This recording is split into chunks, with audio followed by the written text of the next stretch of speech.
والصلاة والسلام على سيد الأنبياء والمرسلين أما بعد فأعوذ بالله من الشيطان الرجيم بسم الله الرحمن الرحيم وكذلك جعلناكم أمة وسطا لتكونوا شهداء على الناس ويكون الرسول عليكم شهيدا وقال الله تعالى كنتم خير أمة أخرجت للناس تأمرون بالمعروف وتنهون عن المنكر وتؤمنون بالله صدق اللہ العظیم.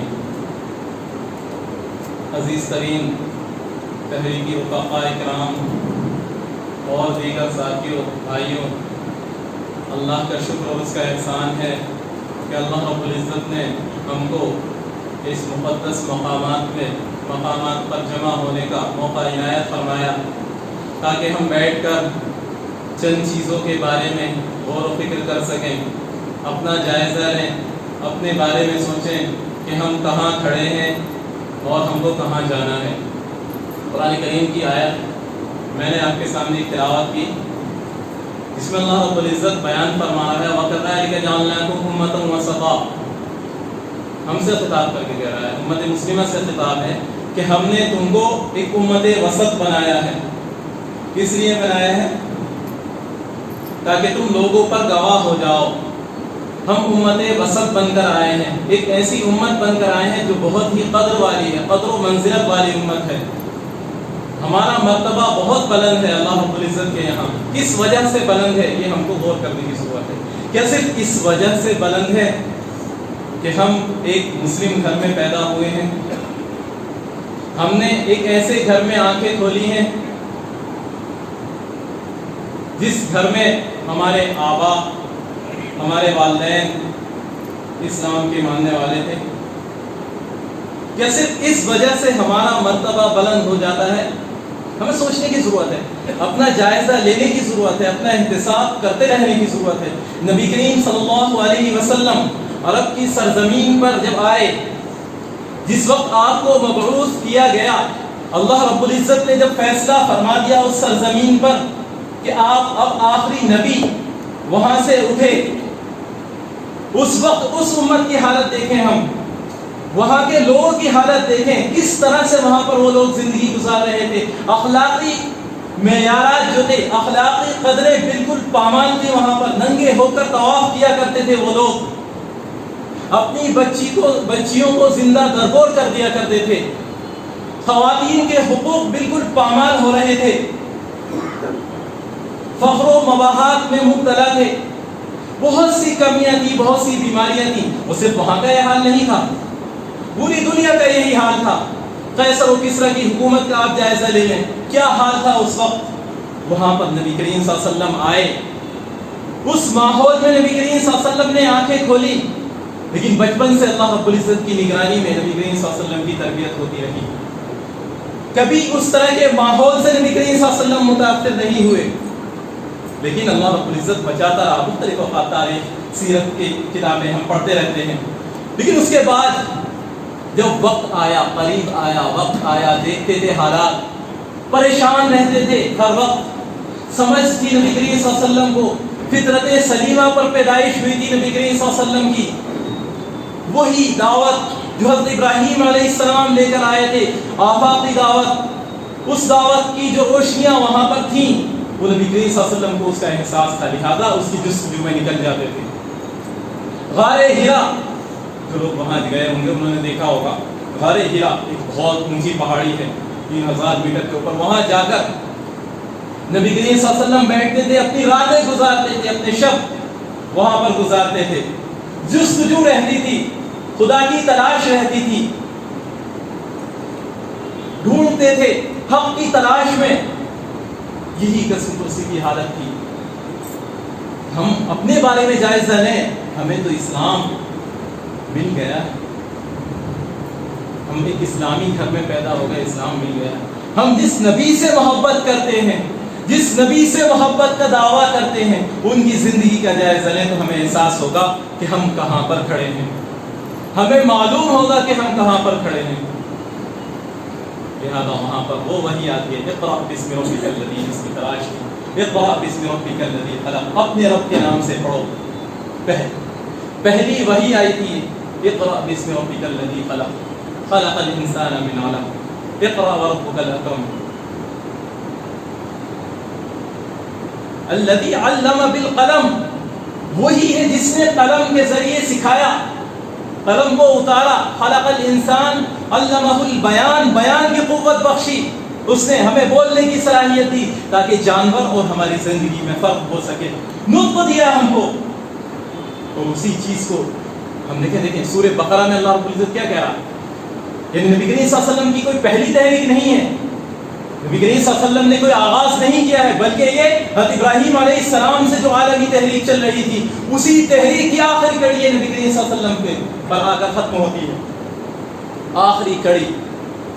جس وقت اللہ رب العزت نے آدم علیہ السلام کو اس سرزمین پر اتارا، جنت پہ رکھا، اس لیے تاکہ اس جنت کی نعمتیں یاد رہیں اور ہماری جستجو کا واحد محور، آخری جائے پناہ جو ہو، وہ جنت کے بارے میں ہم غور و فکر کرتے رہیں، سوچتے رہیں ہمیشہ۔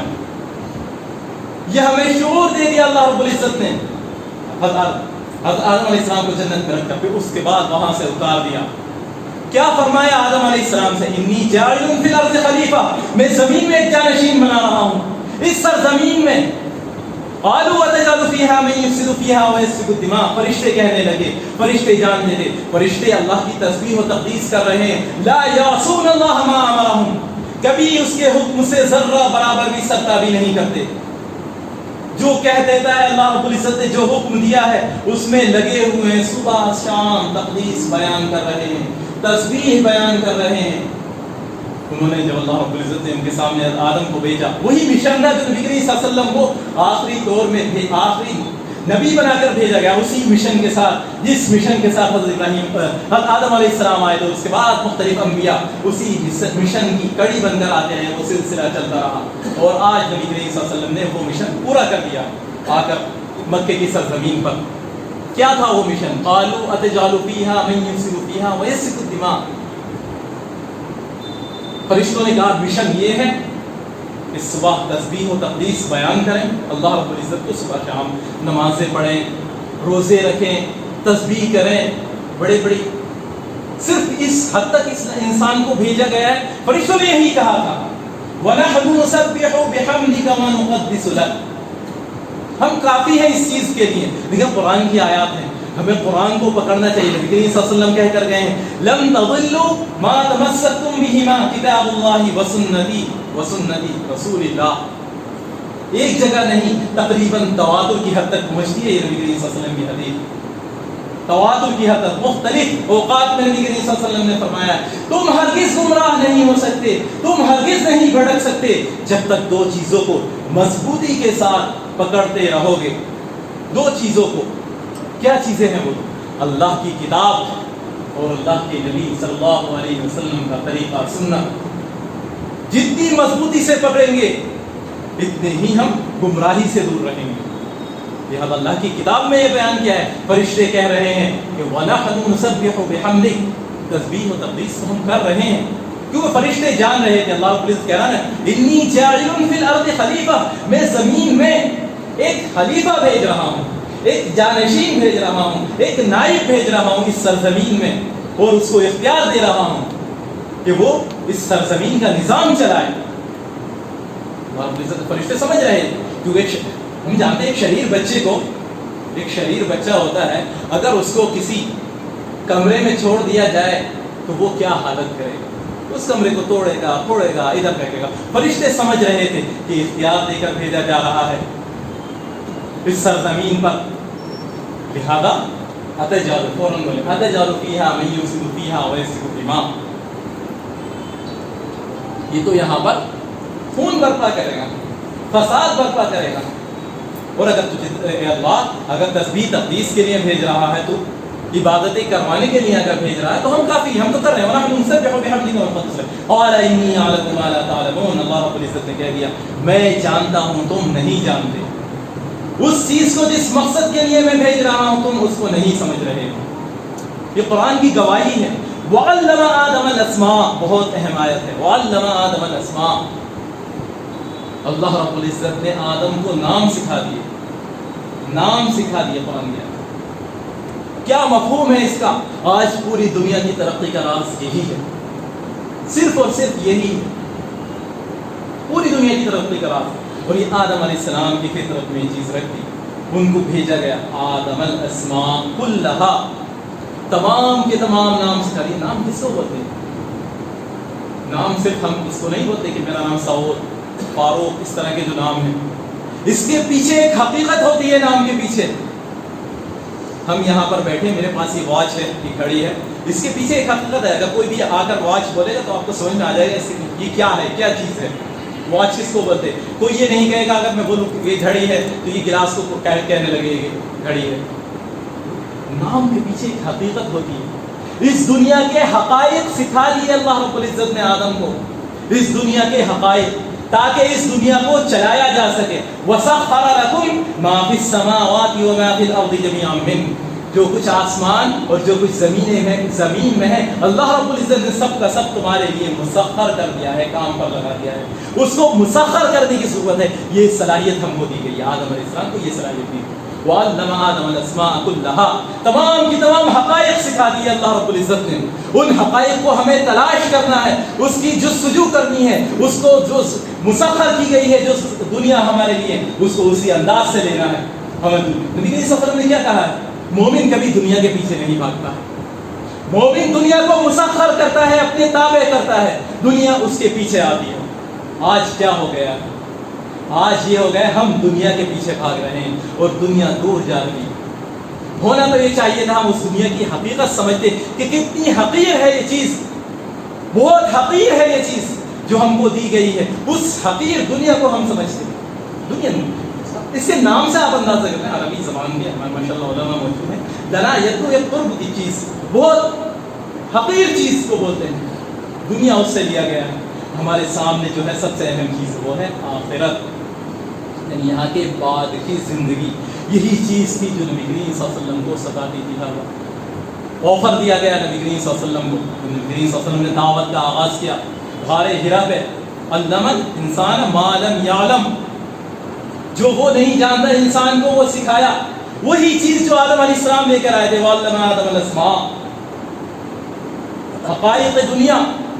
آدم نبی کریم صلی اللہ علیہ وسلم جب پہلی وحی نازل کی جا رہی ہے اسی کے بارے میں بیان کر رہا ہوں. علم الانسان ما لم یعلم، انسان کو وہ چیزیں سکھائیں جو وہ نہیں جانتا.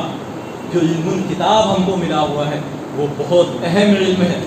قرآن کو آپ پڑھ جائیے. آج مسئلہ یہ ہے کہ دیکھیں ہماری کمزوری، ہم جو آج پٹ رہے ہیں، پوری دنیا کا حالات دیکھ لیں.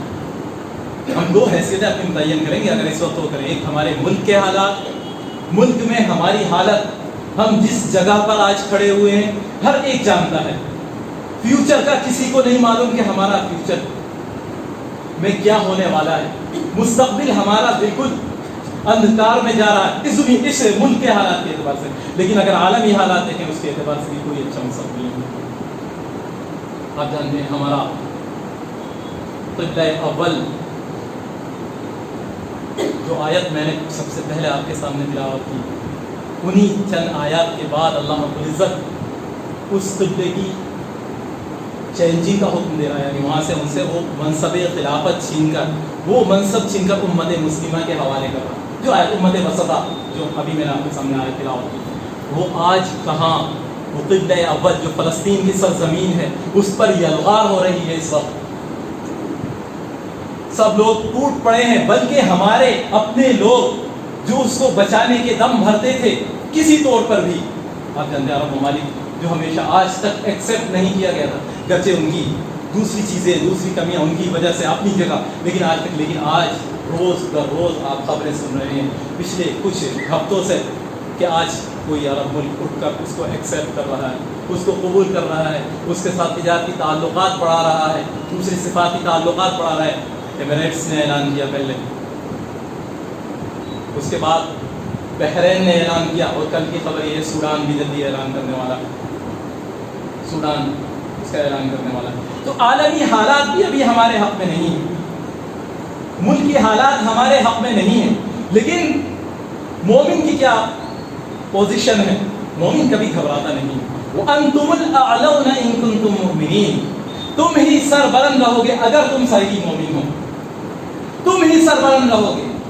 یہ ایمان، یہ اللہ پر یقین، امت وسط جو ہمیں بنایا گیا ہے اس اعتبار سے بنایا گیا ہے. بہت فضل والی امت ہے ہم. لیکن کچھ لوگ کہتے ہیں امت وسط کا مفہوم یہ ہے اعتدال. اس کا امت وسط جو عربی کا عربی اعتبار سے بہت فضیلت والی امت ہے. ہم سے بہت بڑا کام اللہ رب العزت کو لینا ہے اور اللہ رب العزت نے لیا ہے. آپ سوچئے عرب کی سرزمین پر جن کے پاس کچھ نہیں تھا، نبی کریم صلی اللہ علیہ وسلم جب وہاں پر آئے تو اس امت کے سامنے ایک وقت ایسا ہے عمر رضی اللہ عنہ کے دور میں کہ کیسر و کسرا سپر ڈال لیے ان کے سامنے، ان کے حوالے کر دیا. اور اللہ رب العزت نے خزانے کھول دیے. جو نبی کریم صلی اللہ علیہ وسلم نے کہا تھا کہ میں کس لیے آیا ہوں، میں آج غلامی سے نکال کر، انسانوں کی غلامی سے نکال کر اللہ کی غلامی میں لانے کے لیے آیا. یہ ہوتی ہے اللہ کی غلامی. ہمیں اللہ کے سامنے، ہم اللہ کے بندے ہیں. وما خلقت الجن والانس الا ليعبدون. اللہ رب العزت کہتا ہے کہ میں نے جن اور انسان کو صرف اپنی عبادت کے لیے پیدا کیا، اپنی غلامی کے لیے پیدا کیا ہے. ہم دوسروں کی غلامی میں آج آ گئے ہیں. ان کی غلامی کو ہم نے اپنے اوپر سوار کر لیا ہے، جس کی وجہ سے ہمارے اندر کمزوری آ گئی ہے، وہن آ گئے. نبی کریم صلی اللہ علیہ وسلم نے کہا تھا نا کہ وہن آ جائے گا، کمزوری آ جائے گی. اور وہ کیا چیز ہے؟ حب الدنیا و کراہیت الموت. نبی کریم صلی اللہ علیہ وسلم ہر چیز کو بتا کر گئے ہیں. دنیا کی محبت اور موت سے نفرت. حب الدنیا و کراہیت الموت. نبی کریم صلی اللہ علیہ وسلم نے کہا لکل امت فتنہ وفتنۃ امتی المال. ہر امت کے لیے ایک آزمائش ہے، یہ ایک فتنہ رہا ہے، اور میری امت کا فتنہ وفتنۃ امتی المال. میری امت کا فتنہ مال ہے. بہت بڑا فتنہ ہے ہمارے لیے. لیکن اللہ رب العزت رحمانیت نہیں کرتا. ہم سے یہ نہیں کہتا کہ اللہ رب العزت کہ آپ سب چیزوں کو چھوڑ کر مسجد میں آ کر بیٹھتے ہیں. لا رحمانیت فی الاسلام. اسلام میں کوئی رہبانیت نہیں ہے. رہبت ہے، ڈر کو کوئی ڈر نہیں ہے. شیطان سے ہمیں مقابلہ کرنا ہے اس دنیا میں رہ کر. حقوق ادا کرنے ہیں، تمام کے تمام حقوق ہم کو ادا کرنے ہیں. معاشی طور پر کبھی نہیں کاٹتا اللہ رب العزت. وَمِمَّا رَزَقْنَاهُمْ يُنْفِقُونَ. یہ تصور دیتا ہے اسلام کہ جو ہم نے دیا ہے، یعنی پہلے یہ ہونا چاہیے جو صلاحیتیں دی ہوئی ہیں ہمیں، وہ اللہ رب العزت کی صلاحیت ہے. ہم میں سے کوئی یہ دعویٰ کر سکتا ہے، کوئی یہ دعویٰ کر سکتا ہے یہاں بیٹھ کر کہ اگر اللہ رب العزت موافق حالات نہیں بنائے ہمارے، ہم انجینئر بن سکتے ہیں، ہم ڈاکٹر بن سکتے ہیں، ہم تجارت میں آگے نکل سکتے ہیں؟ یہ اللہ رب العزت دیکھیں، ہمیں سوچیں وَمِمَّا رَزَقْنَاهُمْ. جو ہم نے دیا ہے، اللہ رب العزت کہہ رہا ہے. جب ہم کا لفظ ہوتا ہے جو اللہ رب العزت نے پوری دنیا ہمارے لیے مسخر کر دی ہے. ابھی 2 دن پہلے بارش ہوئی ہے، آپ جانتے ہیں بارش ہوئی ہے. آج دنیا کی ٹیکنالوجی کتنی آگے پہنچ گئی ہے. بہت دعوے ہیں اس ٹیکنالوجی کے.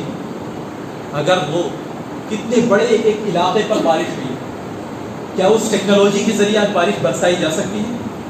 کیا دنیا کا سپر پاور یہ دعویٰ کر سکتا ہے کہ اس ٹیکنالوجی کے ذریعے بارش برسائے؟ یہی چیز ہے جو اللہ رب العزت ہمیں بتانا چاہتا ہے. قرآن میں جگہ جگہ اللہ رب العزت کے بتاتا ہے ہم کو وَمِمَّا رَزَقْنَاهُمْ يُنْفِقُونَ. یہ مسخر کیا ہے اللہ رب العزت نے ہمارے لیے. ورنہ ہم نہ کما سکتے تھے، نہ اس دنیا میں رہ سکتے تھے، کچھ نہیں کر سکتے تھے. لیکن اس میں سے بھی کہہ رہا کہ اس میں سے خرچ کرتے ہیں. یعنی پھر اللہ رب العزت نے کیا آفاقی تصور ہم کو دیا ہے. آفاقی تصور کہ اگر ہم اپنے بچوں کے لیے کما رہے ہیں، حلال روزی کما رہے ہیں، تو وہ ہمارے لیے عبادت ہے. جو کہا نا میں نے عبادت کے لیے پیدا کیا ہے، وہ عبادت ہے. عبادت کا محدود تصور نہیں ہے، عبادت کا آفاقی تصور ہے. ہم 24 آورس 24 گھنٹے اللہ رب العزت کے بندے ہیں، غلام ہیں. کوئی کہہ سکتا کہ صرف میں نماز کے وقت اللہ کا غلام ہوں؟ نماز کے وقت بولتے غلام کو کہ نماز کے وقت میں اللہ کا غلام ہوں، یا روزے کے رمضان مبارک کے مہینے میں اللہ کا غلام ہوں، یا حج کے موقع سے اللہ کا غلام نہیں. لیکن اسی چیز کو سمجھنے کی ضرورت ہے. ہم اللہ رب العزت کے سامنے بہت ہی کمزور ہیں، بہت کمزور ہیں. ہم اتنے کمزور ہیں، اگر ہم آج اللہ رب العزت فیصلہ فرمائے. آج کووڈ کی وجہ سے ہم دیکھ رہے ہیں کووڈ نے دنیا کو سرنگو کر دیا ہے. کووڈ-19 وہ دنیا جو یہ کہہ رہی ہے کہ ہر چیز کا علاج ہمارے پاس ہے. دیکھیں نظریات بہت آپ کے پاس آئے ہوں گے. کچھ لوگ سازش ہے، میں اس سے قطع نظر اس پر بحث نہیں کرتا. لیکن ہم ایک بیماری کے طور پر اس کو دیکھیں، وہ دنیا جو یہ کہہ رہی تھی کہ آج ہم نے ہر چیز کو مسخر کر دیا ہے، لیکن ایک چھوٹے سے وائرس نے تباہی مچا دی پوری دنیا میں۔ یہی چیز ہے اللہ رب العزت جو لاتا ہے کہ ہم اللہ کی طرف پلٹیں، اس کی حاکمیت کو تسلیم کریں اور اس کا حق ادا کریں۔ امت وسط جو اللہ رب العزت نے ہم کو بنا کر بھیجا ہے، اس پر نشأت ثانیہ، ایک طرف تو یہ مایوسی کی حالت ہے، دوسری طرف ہمیں کچھ ایسی چیزیں بھی نظر آتی ہیں جو خوش آئین ہے ہمارے لیے، خوش آئین ہے ہمارے لیے۔ یہ ہماری آزمائش کا دور ہے جو اللہ رب العزت اس آزمائش سے ہم کو گزار رہا ہے۔ اس آزمائش کے بعد ان مع العسر یسرا فإن مع العسر یسرا، ہر تنگی کے بعد آسانی، ہر تنگی کے بعد آسانی۔ یہ دو لفظ اللہ رب العزت نے بولے سورہ انشراح میں۔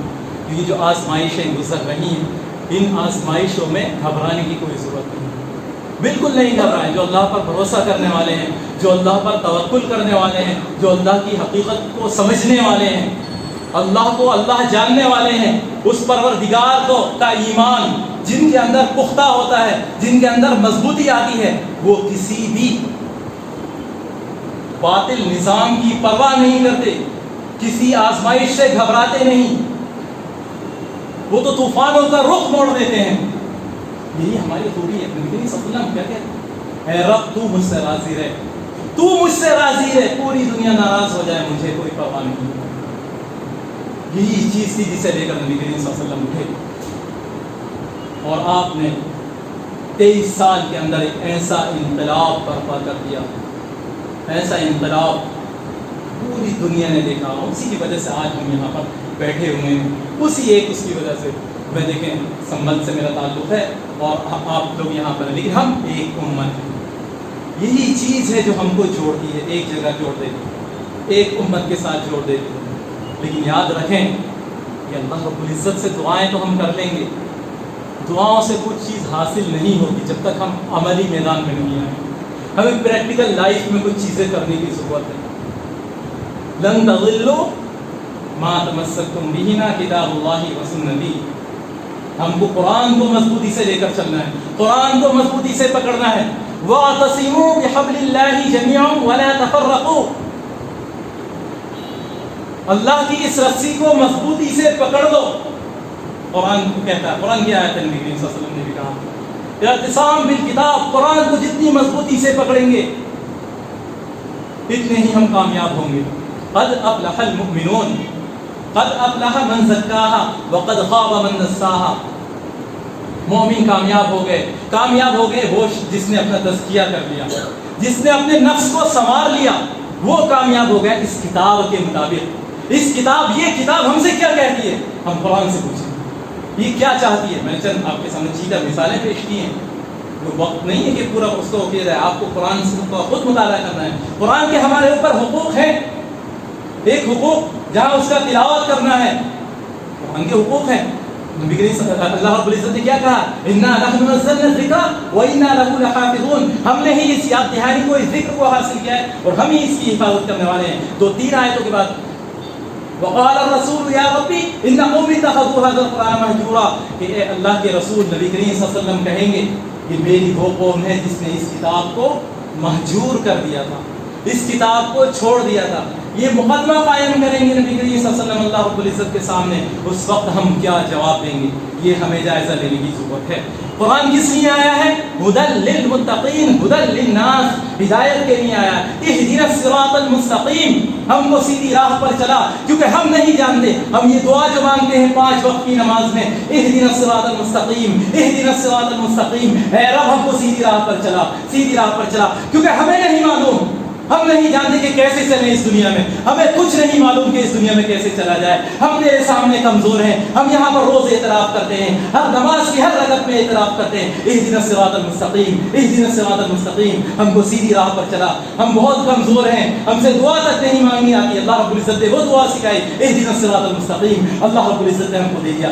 آ جاؤ ہدی للمتقین، آج آپ پڑھو اس کتاب کو، یہ ہے تمہارے لیے ہدایت۔ اللہ رب العزت چلائے گا ہم کو، پوری ہدایت دے گا، بتائے گا ہم کو کیسے چلنا ہے، ہم کو کیسے اس دنیا میں زندگی گزارنی ہے۔ اس کا واحد مقصد قرآن کو آنے کا یہی ہے، ہدی للمتقین، یہ ہدایت ہے، یہ ہم کو بتائے گا ہم کو کیسے زندگی گزارنی ہے، یہ ہم کو بتائے گا کیسے سونا ہے، کیسے اٹھنا ہے، اپنی فیملی میں کیسے رہنا ہے، یہ ہم کو بتائے گا ہم کو اپنے تعلقات کیسے قائم کرنے ہیں، اپنا سماج کیسے بنانا ہے، اپنے معاشی استحکام کیسے کرنا ہے، معاشی زندگی کیسے گزارنی ہے، سب ہم کو بتائے گا۔ تو ہم نے مانگا تھا ہدی للمتقین، یہ ہے قرآن، صرف پڑھنے کے لیے نہیں آیا ہے قرآن، ہمیں قرآن کو اپنی زندگی میں اتارنا ہے، اپنے اندر رائج کرنا ہے، ہمیں نمونہ بننا ہے قرآن کا، ہمیں دکھانا ہے، ہم کو چلتا پھرتا کتاب نظر آئے۔ نبی کریم صلی اللہ علیہ وسلم کے اخلاق کے بارے میں پوچھا گیا، کہا آپ کے پورے کے پورے اخلاق جو تھے وہ قرآن تھے، قرآن جو کہتا ہے وہی اخلاق تھے آپ کے۔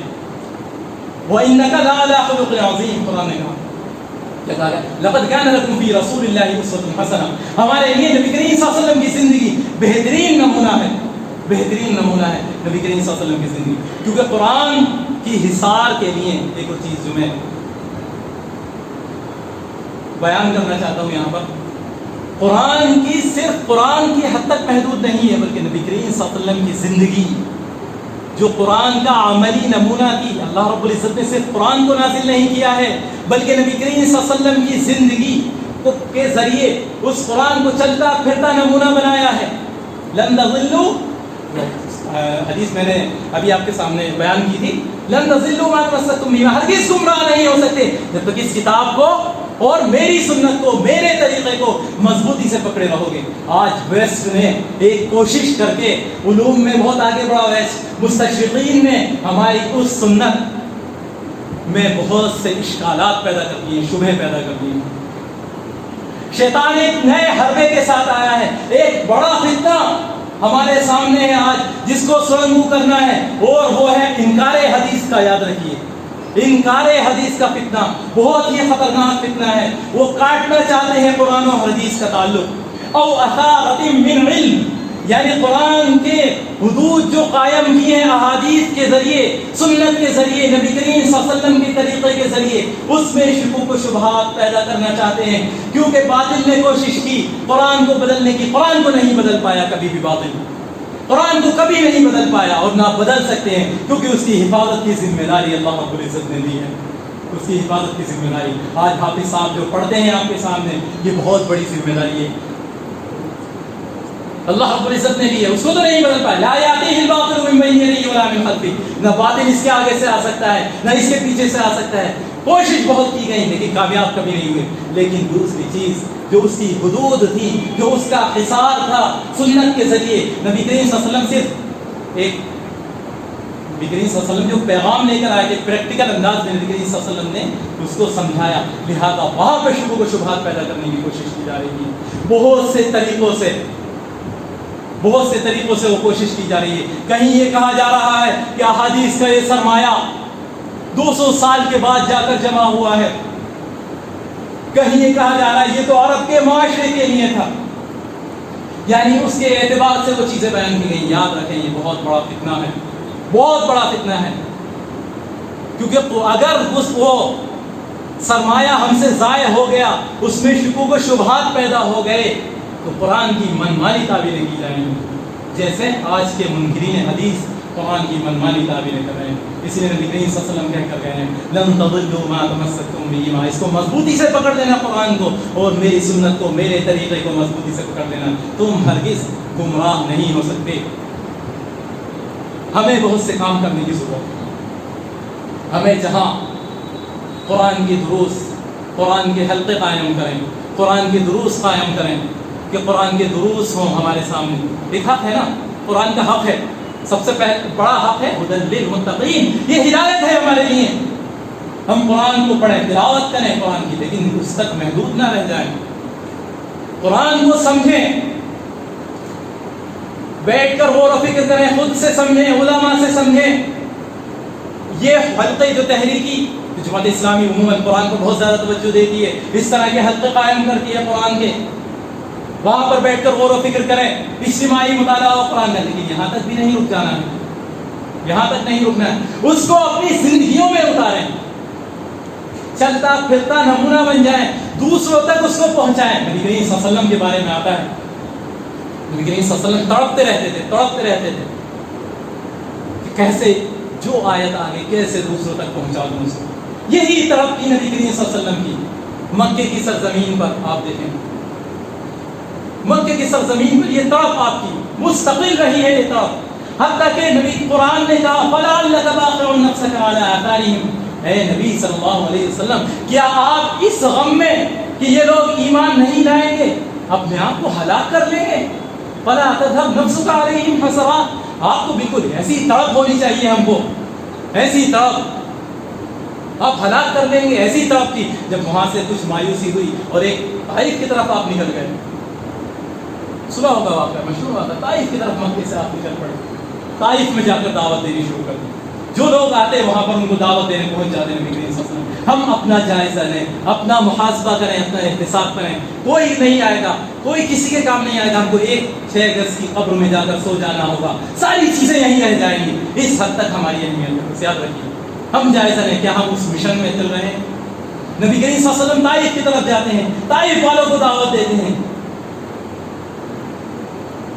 وہاں پر اوباش لڑکوں کو، شریر لڑکوں کو ان لوگوں نے پیچھے لگا دیا، اینٹیں مارتے نبی کریم صلی اللہ علیہ وسلم۔ سوچیں ہم، خون سے لہو لہان ہو گئے آپ کے پیر، لیکن فرشتے آئے، عذاب کے فرشتے، کہا کہ اگر آپ کہیں یہ قوم جس نے آپ کے ساتھ یہ حال کیا ہے، ہم اس کو اس کے درمیان پیس دے، 2 پہاڑوں کے درمیان ہوا ہے۔ تاریخ جملہ ہے نبی کریم صلی اللہ علیہ وسلم، اس لیے کہا گیا ہے وَمَا أَرْسَلْنَاكَ إِلَّا رَحْمَةً لِّلْعَالَمِينَ، رحمت بن کر آئے تھے نبی کریم صلی اللہ علیہ وسلم۔ کہا اگر یہ نہیں تو ان کی نسلیں ایمان لائیں گی۔ اتنی تڑپ کی، ایسی تڑپ کی نبی کریم صلی اللہ علیہ وسلم کو۔ یہ سوچتے تھے، ایسا ویژن بنائے ہم اپنا، اتنا سوچے ہم یہ کام کر، اپنی زندگی کو، تگودو کو، اپنی پوری زندگی لگا دیں، وقف کر دیں اس کے لیے۔ سب کچھ ہمارا، اٹھنا بیٹھنا، آج کے حالات جیسے چل رہے ہیں، خطرناک حالات ہیں، یاد رکھیے، خطرناک حالات ہیں۔ ہماری پہچان تک مٹانے کی سازشیں کی جا رہی ہیں، بلکہ سازشیں کیا، تو آپ دیکھیں عملی پریکٹیکل انداز میں ساری چیزیں ہمارے سامنے کھل کر آ گئی ہیں۔ ہمیں ابھی سے اپنا جائزہ لینے کی ضرورت ہے، ابھی سے سمجھنے کی ضرورت ہے۔ ایک فائدہ ہے اصول کا، مالا یتیم الواجب الا بہ فہو واجب، اصول کا ہے کہ جو چیز واجب ہے، مثال کے طور پر ہمارے اوپر قرآن کا سمجھنا واجب ہے، اگر ہم خود سے نہیں سمجھ سکتے تو ہمارے اوپر واجب ہے کہ ایسا انتظام کریں کہ جس کے ذریعے ہم قرآن سمجھ سکیں،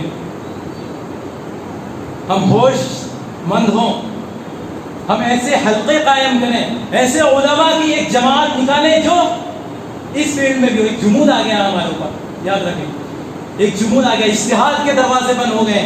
آج ہمیں دنیا کو سمجھنے کی ضرورت ہے، ایک نئے انداز سے سمجھنے کی ضرورت ہے۔ آج جو مسائل آ رہے ہیں، جس کو نوازل بولا جاتا ہے عربی زبان میں، نوازل، نئی نئی چیزیں جو آ رہی ہیں، ہمیں اس کو سرنگو کرنا ہے، اپنے ہاتھ میں لینا ہے۔ ایسے علماء ہوں جو جید قسم کے علماء ہوں، جو دنیا کو سمجھتے ہوں، دنیا کو چلانا جانتے ہوں، جن کے پاس قیادت کی صلاحیتیں ہوں، جو قائد ہوں اس دنیا کے، جو ٹیکنالوجی کے ماہر ہوں، ایسے ادارے قائم کریں۔ ہم کاٹے نہیں۔ آج ایک حدیث کو میں بتا دیں کہ حدیث میں شکوک و شبہات پیدا کیے جا رہے ہیں، کسی وقت اگر وقت رہا تو انشاءاللہ اس موضوع پر گفتگو کی جائے گی۔ آج حدیث کے ہم حدیث کو تلاش کرنے کے لیے ایک دور ایسا تھا کہ بہت سی کتابیں سرچ کرنی پڑتی تھیں، آج اسی ٹیکنالوجی کے ذریعے ایک کلک آپ کیجئے، پوری کی پوری احادیث ساری آپ کے سامنے نکل کر آ جائیں گی۔ اس حدیث کا کیا حکم ہے، اس حدیث کا کیا حکم ہے، یہ کام کرنے کی ضرورت ہے، لیکن عربی زبان میں ہے یہ سارا کام جو میں آپ کو بتاؤں، اردو میں اسے منتقل کرنے کی ضرورت ہے، یہ بھی ایک کام ہے کرنے کا، غور و فکر کرنے کی، ریسرچ، ہم ریسرچ کریں اپنے حالات پر، کہاں ہم سے غلطیاں ہوئی ہیں، ریسرچ کریں، ہم اپنا جائزہ لیں۔